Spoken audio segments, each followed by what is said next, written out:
Salut, abonați! Da, n-am făcut din ăla din 1 aprilie, n-am putut. Și azi o să facem. Nu facem farse. Nu jucăm Roblox. Că n-am mai postat de mult timp. Era ceva. Ok. Azi o să ne jucăm jocul Speedrun 4. Da, un joc.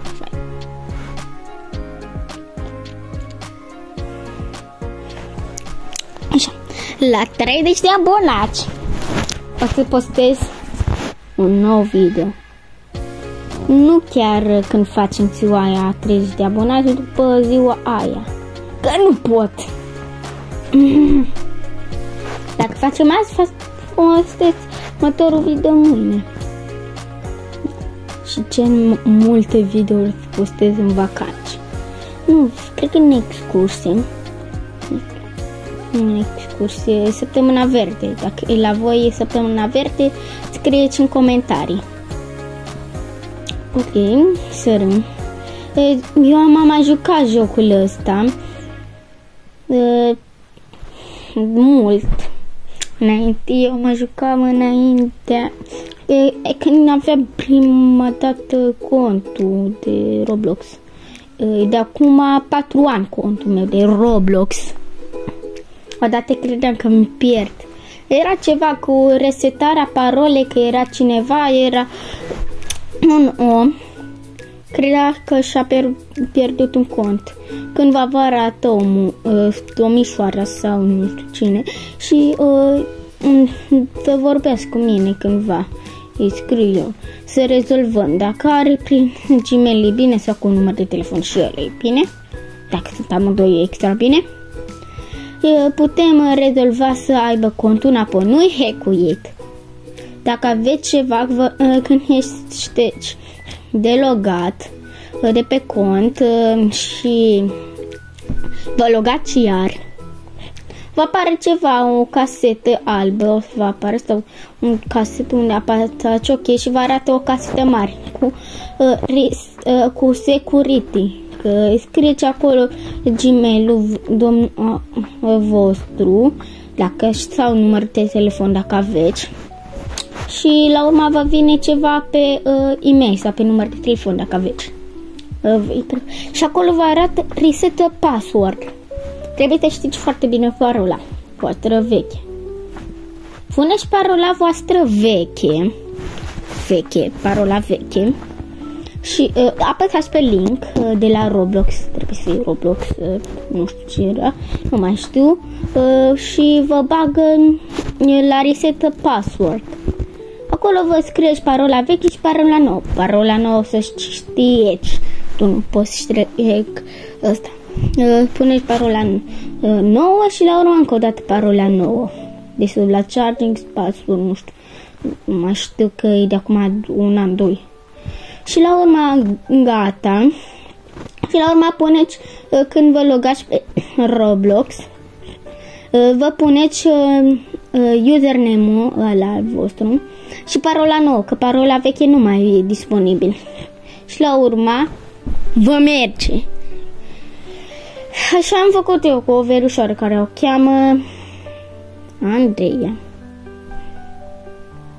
Așa. Acolo m-a arătat. Da, Dumnezeu știe ea.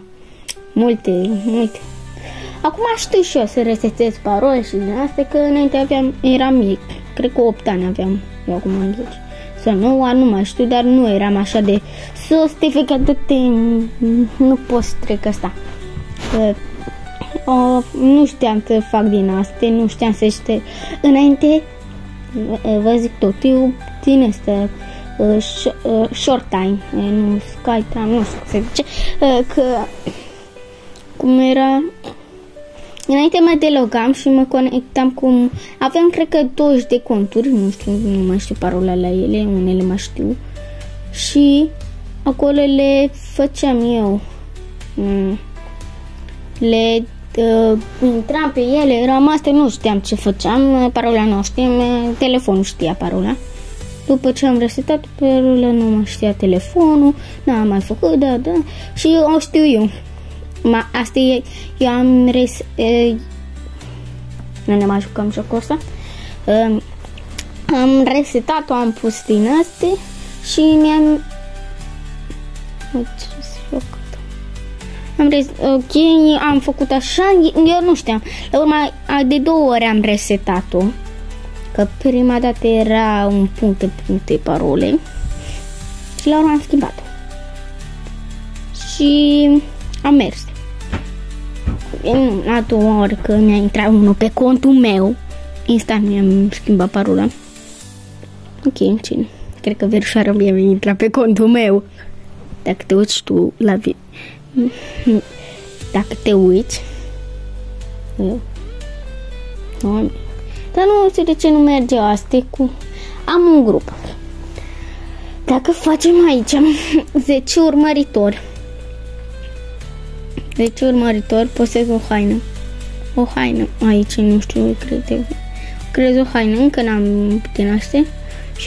Și sunt 3 admin, adică contul ăsta îl fac eu cu adminul ăsta și ăsta.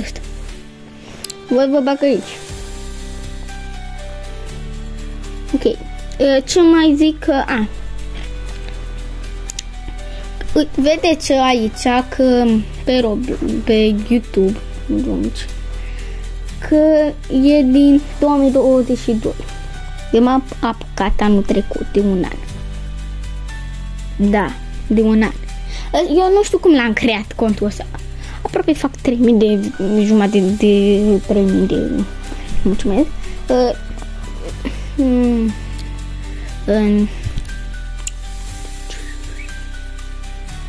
Nu știu dacă fac eu colaborări, nu știu să fac colaborări și ăsta, colaborări, nu știu, e ăsta, videoul ăsta.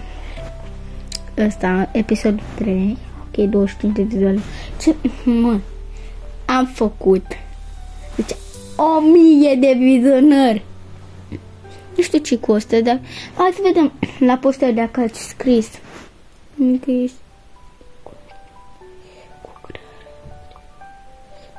Nu, cum ar? E cineva care mi-a scris? Nu? Nu, nimeni nu mi-a scris.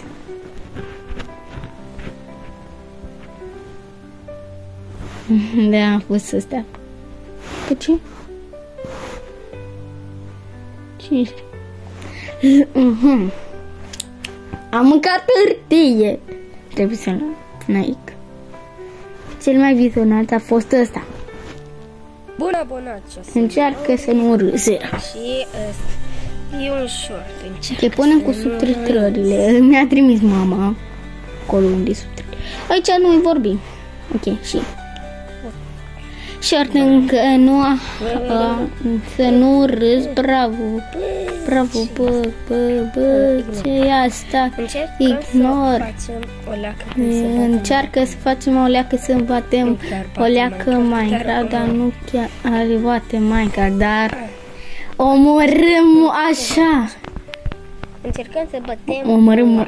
Încercăm să batem o oaie, că ăsta cu modul cum să faci asta, e cam e foarte greu, modul nu e mod greu, hai că fă mai nu știu ce zic acum, dar 17 like-uri, îmi mulțumesc, 17 like-uri. Mai bine. Cam e lung episodul, dar ăsta a fost așa. Așa, cel mai vechi e ăsta. Să vă arăt cum arată Roblox Studio. Nu Roblox Studio, YouTube Studio. YouTube Studio. Intrăm în YouTube Studio. Așa arată la mine. Gata, nu atâta. Vă intru în YouTube. Zic, unde mă? YouTube Studio.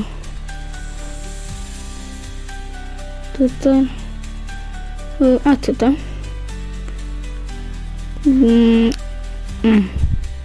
Ok. Cam asta a fost video. La revedere și pa!